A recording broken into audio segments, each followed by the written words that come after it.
Hello friends, आप सभी लोगों का हमारे इंग्लिश क्लास में स्वागत है।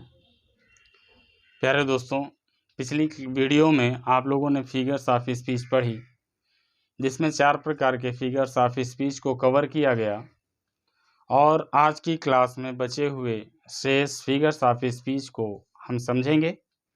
आइए दोस्तों, बिना समय बर्बाद किए हुए हम टॉपिक पे आते हैं। आइए देखते हैं। प्यारे दोस्तों, फिगर्स ऑफ स्पीच मीन्स अलंकार, अर्थात अलंकार क्या होते हैं वो पिछली वीडियो में बताए गए थे। आज हम उन्हीं 4 श्रेणियों में 5वें नंबर पे एपॉस्ट्रॉफी अर्थात एपॉस्ट्रॉफी जो संबोधन अलंकार होता है, उस अलंकार की डेफिनेशन समझने की कोशिश करते हैं। आइए दोस्तों, बोर्ड में देखते हैं। एन एपॉस्ट्रॉफी अर्थात एक संबोधन is a direct address. Direct address एक प्रत्यक्ष संबोधन होता है। टू द डेड, डेड का मतलब मृतक, अब्सेंट अनुपस्थित, आर पर्सनिफाइड ऑब्जेक्ट अथवा मानवीकृत वस्तु या विचार को। कहने का मतलब एक एपॉस्ट्रॉफी किसी मृतक, अनुपस्थित या मानवीकृत वस्तु या विचार को प्रत्यक्ष संबोधन होता है। प्यारे दोस्तों, ये परिभाषा है, इसे आपको सेम टू सेम याद कर लेना है और इसके बाद आइए एग्जाम्पल समझते हैं। EXAMPLE एग्जाम्पल में देखेंगे, ओ डेथ कम सून। ओ डेथ कम सून, ये वाक्य है। यहाँ पर डेथ को कहा जा रहा है कि ऐ मौत कम सून, जल्दी आ जाओ। ओ डेथ कम सून अर्थात यहाँ पर जो संबोधन का चिन्ह लगा है और डेथ को एड्रेस किया जा रहा है, इसलिए यहाँ पर एपॉस्ट्रॉफी अलंकार हो जाता है। अगला है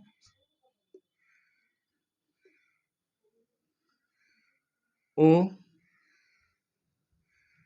लिबर्टी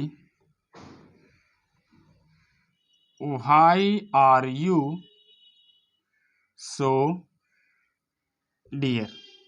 अर्थात यहाँ पे लिबर्टी को कहा गया है कि why are you so dear अर्थात तुम इतनी प्रिय क्यों हो।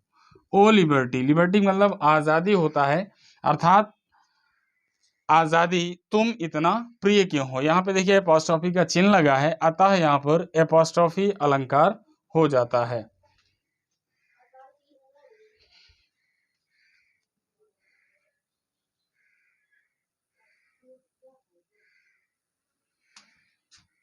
ओ ग्रेव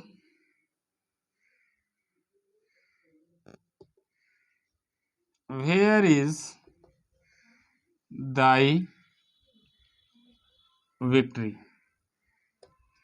ग्रेव का मतलब कब्र होता है, कब्र को संबोधित किया जा रहा है कि O grave where is thy victory, तुम्हारी विजय कहाँ है। दोस्तों, ये सिर्फ डेफिनेशन और एक एग्जाम्पल याद रखना है और यही परीक्षा में पूछा जाता है। आइए दोस्तों, अगला जो अलंकार है, अगला फिगर्स ऑफ स्पीच है, वो है हाइपरबोल। हाइपरबोल का मतलब होता है अतिशयोक्ति अलंकार, अर्थात किसी वाक्य में जब किसी पॉइंट को बढ़ा चढ़ा के पेश किया जाता है या उसकी वास्तविकता से कम या उसकी वास्तविकता से बहुत अधिक बढ़ा चढ़ा कर पेश करते हैं, तो वहाँ पर हाइपरबोल अलंकार हो जाता है। तो देखिए डेफिनेशन क्या लिखी है। इन हाइपरबोल अर्थात अतिशयोक्ति अलंकार में थिंग्स आर शोन, चीज़ों को दिखाया जाता है एज ग्रेटर और लेस, मतलब अधिक बढ़ा करके या महानतम या कम, बेहतर या बदतर के क्रम में दिखाया जाता है, उनकी वास्तविकता से अधिक बढ़ा चढ़ा करके, या बेहतर या बदतर, महानतम या कमतर, इस तरह वस्तुओं को दिखाया जाता है। वहां पर कौन सा अलंकार होता है? अतिशयोक्ति अलंकार होता है। आइए एग्जाम्पल देखते हैं इसका। यस, एग्जाम्पल देखते हैं। एग्जाम्पल में हम ये समझ सकते हैं Belinda smiled, all the world was gay. ये एग्जाम्पल देखेंगे तो क्या होगा कि बेलिंडा मुस्कुराई, बेलिंडा मुस्कुराई और पूरी दुनिया झूम उठी। कहने का तात्पर्य यह हुआ कि यहाँ पर देखिए प्रस्तुत किया गया है कि बेलिंडा मुस्कुराई और पूरी दुनिया झूम उठी, अर्थात वास्तविकता से कहीं अधिक बढ़ा चढ़ा करके प्रस्तुत किया जाता है तो वहाँ पर क्या होता है, हाइपरबोल अलंकार होता है। अगला देखते हैं, जैसे she wept oceans of tears, अर्थात सी वेप्ट वह रोई, वह रोई, सी वेप्ट वह रोई, ओशियंस ऑफ टीयर अर्थात समुद्र के जितने आंसू। कहने का मतलब कोई भी इंसान रोएगा तो कितना भी रोए लेकिन समुद्र की जैसा तो नहीं हो सकता है, लेकिन जिस स्टेटमेंट में इस तरह के बढ़ा चढ़ा करके वास्तविकता से कहीं ज़्यादा प्रस्तुत किया जाता है तो वहाँ पर हाइपरबोल अलंकार होता है। जैसे अगला एग्जाम्पल देखते हैं, I have not seen you for ages. Yes दोस्तों, सेंटेंस देखिए कितना प्यारा है कि I have not seen you, मैंने आपको नहीं देखा है, फॉर एजेस युगों से, अर्थात मैंने तुमको युगों से नहीं देखा है। तो प्यारे दोस्तों ये चीज़ आपको समझ में आ रही होगी। जैसे इसमें देखिए वही चीज़ बताई गई, अतिशयोक्ति अलंकार का मतलब वास्तविकता से बहुत अधिक बढ़ा चढ़ा करके या वास्तविकता से बहुत अधिक घटा करके उसको बेहतर या बदतर तरीके में चीज़ों को प्रस्तुत किया जाए, वहाँ पर हाइपरबोल अलंकार होगा। जैसे लिखा हुआ है, they build a Nations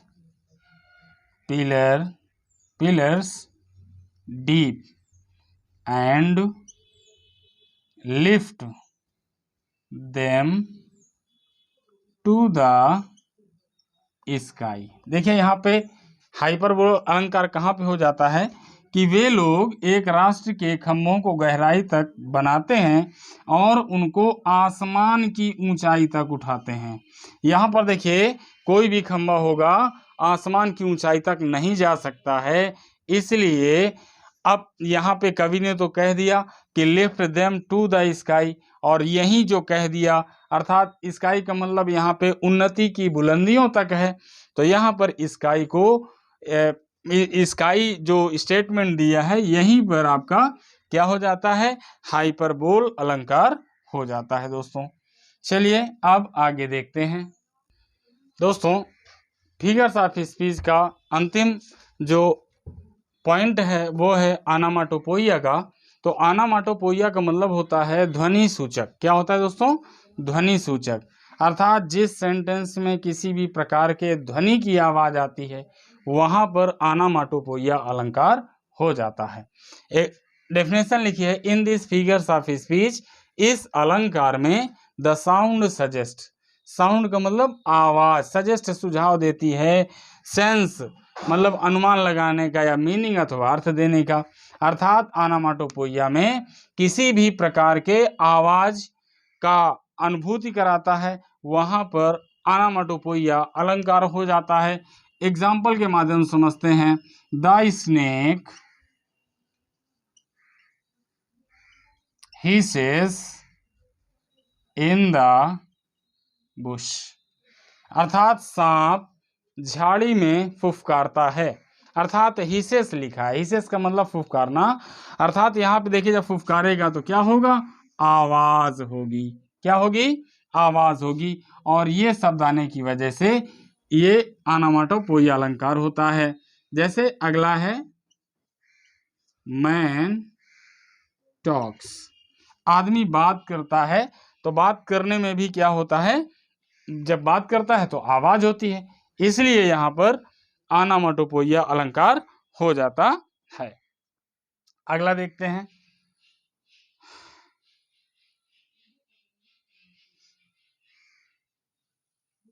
the cat muse, अर्थात बिल्ली म्याऊ म्याऊ करती है।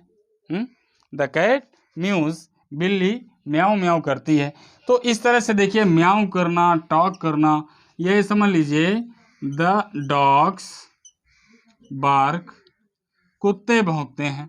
तो यहाँ पर कौन सा अलंकार हो जाएगा?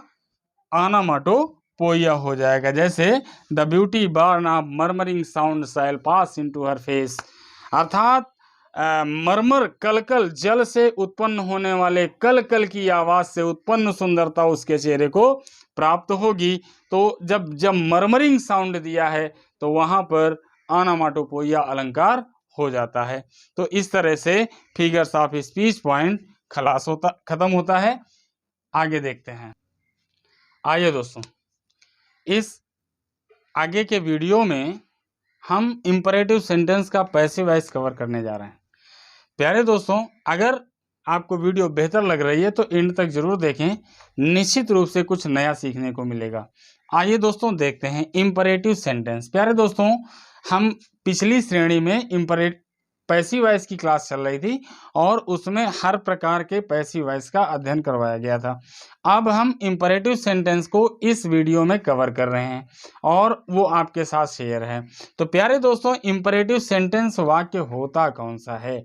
अर्थात the sentence which expresses order, suggestion, advice, request, अर्थात ऐसा कथन जिससे आदेश, सलाह, परामर्श या विनती का भाव प्रकट होता है, वो वाक्य इंपरेटिव होता है।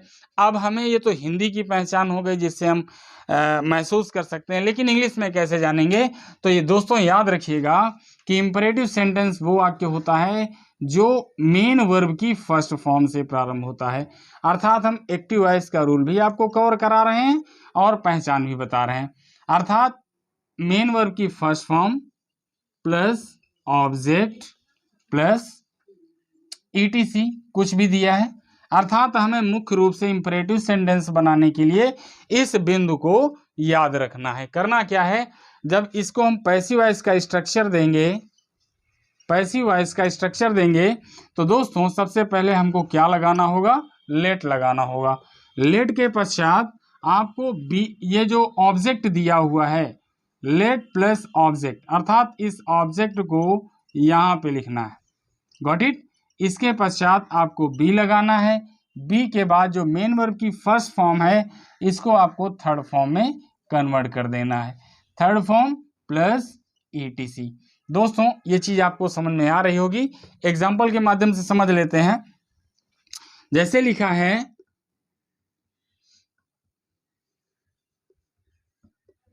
Help my friend in a fix. ठीक है, दुविधा में मेरे मित्र की मदद कीजिए। ये वाक्य इंपरेटिव सेंटेंस का है। कैसे है? क्योंकि यहाँ पर हेल्प मेन वर्ब की फर्स्ट फॉर्म है जो प्रथम रूप से प्रारंभ है, अर्थात help my friend in a fix. तो हमें क्या करना है? देखिए, मेन वर्ब की फर्स्ट फॉर्म हेल्प हो गया, ऑब्जेक्ट माय फ्रेंड हो गया, इन ए फिक्स ETC में हो जाएगा। तो क्या करेंगे? तो इसमें सबसे पहले हमें लेट लगाना है। इसके बाद ऑब्जेक्ट माय फ्रेंड है तो माय फ्रेंड लगा दीजिए। इसके बाद आपको बी लगाना है और हेल्प का थर्ड फॉर्म क्या हो जाएगा दोस्तों? हेल्प्ड हो जाएगा। अब इसके बाद इन ए फिक्स। इस तरह से इस वाक्य को बनाना है। ये वाक्य आपका एक्टिव बन गया और ये वाक्य आपका पैसिव बन गया। दोस्तों ये चीज समझ में आ रही होगी। इसके आगे अगला वाक्य देखते हैं। एक्टिव वॉइस का वाक्य होगा दोस्तों, push him out of the LO या लाइन ऑफ कंट्रोल। दोस्तों ये वाक्य देखिए एक्टिव वॉइस का है, push him out of the line of control. अब हमें इसको क्या करना है? पैसिव में कन्वर्ट करना है। पैसिव में कन्वर्ट करेंगे तो क्या हो जाएगा? सबसे पहले लेट लगाना है। इसमें देखिए हिम ऑब्जेक्ट है, इसको लिख लेना है, हिम हो जाएगा। इसके बाद बी लगाना है। पुश का थर्ड फॉर्म पुश्ड हो जाएगा। पुश्ड के पश्चात अब क्या बचा, out of the line of control, इसको लिख देना है, out of the line of control. दोस्तों ये चीज समझ में आ गई। एक पॉइंट और याद रखिएगा, अगर कोई वाक्य डू नॉट से प्रारंभ होता है, do not plus main verb की first form plus object plus ETC शुरू होता है, तो आपको क्या करना है, पैसिव वॉइस में इस डू नॉट को हटाना है और ये जो बी दिया हुआ है इस बी से पहले आपको नॉट का इस्तेमाल कर देना है। आइए एग्जाम्पल समझ लेते हैं। एक्टिव वॉइस का एग्जाम्पल होगा दोस्तों, जैसे लिखा हुआ है, do not disturb me, do not disturb me in my work. समझ में आ रहा दोस्तों, do not disturb me in my work. अब देखिए डू नॉट निगेटिव शो कर रहा है, डिस्टर्ब मेन वर्ब की फर्स्ट फॉर्म है और ऑब्जेक्ट आपका क्या है, मी है। तो इसका जब पैसिव वॉइस बनाएंगे, क्या बनाएंगे, पैसिव वॉइस, तो क्या हो जाएगा, सबसे पहले आपको लेट लगाना है, इसके बाद ऑब्जेक्ट मी हो गया। अब देखिए यहाँ पे बी लगता है, अब यहाँ पे डू नॉट दिया हुआ है, ये देखिए डू नॉट दिया है, इसको हटा करके यहाँ पर हमें नॉट लगा देना है, इसके बाद बी लगा देना है। अब डिस्टर्ब का थर्ड फॉर्म क्या हो जाएगा, डिस्टर्ब्ड हो जाएगा। क्या हो जाएगा, डिस्टर्ब्ड इन माई वर्क। दोस्तों ये पॉइंट आपको समझ में आ गया होगा, उम्मीद करते हैं। आइए अगले स्लाइड को देखते हैं। आइए दोस्तों अगले रूल की ओर बढ़ते हैं। इंपरेटिव सेंटेंस का अगला स्टेप क्या कहता है कि कभी कभी ऐसा वाक्य होता है जो लेट से ही प्रारंभ हो जाता है, अर्थात लेट से प्रारंभ होता है, तो उसका स्ट्रक्चर क्या होता है। अगर वो वाक्य लेट से प्रारंभ है तो उसका स्ट्रक्चर क्या होगा, इस चीज को देखना है। तो सबसे पहले लेट देखेंगे, plus object plus main verb की first form object two plus ETC, अर्थात लेट वाला वाक्य जो एक्टिव वॉइस में होगा, जो प्रारंभ होगा, उसमें ऑब्जेक्ट वन ऑब्जेक्ट टू होगा। इसका जब पैसिव वॉइस बनाएंगे तो लेट लगाएंगे, फिर ऑब्जेक्ट टू, अर्थात जो ऑब्जेक्ट मेन वर्ब के बाद दिया होता है उसको लिखेंगे, plus be plus main verb की थर्ड फॉर्म जो पहले ऑब्जेक्ट के बाद होगी, इसके बाद etc by plus object number one last में लगाते हैं। आइए देखते हैं एक्टिव वॉइस का एग्जाम्पल देखते हैं। पहले एक्टिव वॉइस में एक्टिव का जो एग्जाम्पल होगा, जैसे लिखा हुआ है, let him read the book in the class.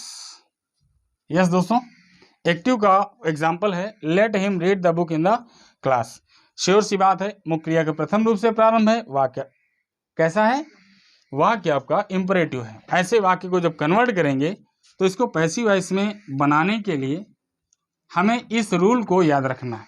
सबसे पहले लेट ही लगाना है। यस दोस्तों, लेट लगा दिया, इसके बाद ऑब्जेक्ट टू, अर्थात जो रीड क्रिया है इसके बाद के ऑब्जेक्ट को लेट के पहले, लेट के बाद लगाना है। तो लेट द बुक, ठीक दोस्तों। इसके बाद रीड है तो इससे पहले आपको बी लगाना है, बी के बाद रीड का रेड थर्ड फॉर्म हो जाएगा। इसके बाद जो ईटीसी है इन द क्लास, उसको लिख देंगे इन द क्लास। अब ऑब्जेक्ट नंबर वन जो हिम दिया है इसको बाई के साथ प्लेस करेंगे, बाई हिम। यस दोस्तों, let the book be read in the class by him. इस तरह से इस वाक्य को पैसिव वॉइस में कन्वर्ट करेंगे। चलिए अगले एक्टिव वॉइस के वाक्य को समझते हैं। लेट मोहन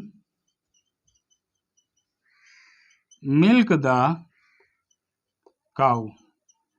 ये वाक्य दिया हुआ है, लेट मोहन मिल्क द काऊ। अब इस वाक्य को हमें पैसिव वॉइस में अगर चेंज करना है, पीवी बनाना है, तो लेट लगाएंगे। मिल्क के बाद का ऑब्जेक्ट क्या है, द काऊ है, तो इसको लिख देंगे let the cow be milked. Milked हो जाएगा दोस्तों। मिल्क नाउन भी होता है, मिल्क क्रिया भी होती है, अर्थात मिल्क का मतलब दूध निकालना होता है। तो यहाँ पर मिल्क का मिल्क्ड हो जाएगा। अब मोहन लिखा है तो बाई मोहन हो जाएगा। दोस्तों ये आपको समझ में आ गया होगा। कि अगर दो ऑब्जेक्ट दिए हैं तो पहला ऑब्जेक्ट बाई के साथ लास्ट में लगाएंगे और पहले ऑब्जेक्ट को लेट के पश्चात लगाएंगे। दोस्तों ये पॉइंट आपको क्लियर हो गया होगा। चलिए आगे देखते हैं। दोस्तों इंपरेटिव सेंटेंस के वाक्य में जिनमें ऑब्जेक्ट दिया होता है उन वाक्यों को तो हमने बदलना सीख लिया, लेकिन कभी कभी कुछ ऐसे वाक्य हो जाते हैं जिनमें ऑब्जेक्ट नहीं होता है, उन वाक्यों को कैसे कन्वर्ट करते हैं। तो चलिए आपकी स्लाइड में यही चीज समझते हैं। तो मान लीजिए ऑब्जेक्ट दिया है या नहीं दिया है, ध्यान रखेंगे। अगर इंपरेटिव सेंटेंस के वाक्य में सर मैडम प्लीज काइंडली दिया है, क्या दिया दोस्तों, सर मैडम प्लीज काइंडली दिया है, तो आपको क्या करना है, इन शब्दों को वाक्य से रिमूव कर देना है, हटा देना है। एग्जाम्पल देखते हैं, प्लीज कॉल ए डॉक्टर। ठीक है दोस्तों, प्लीज कॉल ए डॉक्टर। इन शब्दों को हमें क्या करना है, देखिए कॉल मेन वर्ब की फर्स्ट फॉर्म है, वाक्य इंपरेटिव है। इस वाक्य को हम क्या करेंगे, अब देखिए सर मैडम प्लीज काइंडली अगर जिस वाक्य में दिया है, प्लीज इधर लास्ट में भी हो सकता है, शुरुआत में भी हो सकता है, तो हमें इनके स्थान पर क्या लगाना है, you are requested to call a doctor. Yes दोस्तों, अगर वाक्य में सर मैडम प्लीज काइंडली दिया है तो उनको हटा करके उनके वाक्य के प्रारंभ में यू आर रिक्वेस्टेड टू लगा देते हैं। जैसे sir sit down, sir sit down. ये वाक्य देखिए आपका इंपरेटिव है, सिट मेन वर्ब की फर्स्ट फॉर्म है, ऑब्जेक्ट नहीं है, तो इसको हम क्या करेंगे, सर को हटा देंगे और वाक्य के प्रारंभ में यू आर रिक्वेस्टेड टू लगा करके आगे जो दिया है उसी को लिख देना है। दोस्तों ये पॉइंट आपको समझ में आया होगा। अब ध्यान देना है कि ऐसा इंपरेटिव वाक्य जिससे आदेश का भाव प्रकट हो, तो उस वाक्य से पहले हमें यू आर ऑर्डर्ड टू लगा देना होता है। जैसे go to market, go to market. अब देखिए यहाँ सर है ना, मैडम है ना, प्लीज है ना, काइंडली है, सिर्फ क्या है, मेन वर्ब की फर्स्ट फॉर्म है और ऑब्जेक्ट है, सीधे वो सेंस बताता है, वाक्य के सेंस को समझना है कि गो टू मार्केट का मतलब बाजार जाओ, आदेश का भाव प्रकट हो रहा है और इसमें ऑब्जेक्ट नहीं है। अगर इसका बनाना है तो इस वाक्य से पहले हमें यू आर ऑर्डर्ड टू क्या इस्तेमाल करना है, यू आर ऑर्डर्ड टू, और इसके आगे जो लिखा हुआ है गो टू मार्केट उसको लिख देंगे, तो ये वाक्य आपका ऑर्डर वाला बन जाएगा। इसी तरह से अगला वाक्य देखते हैं,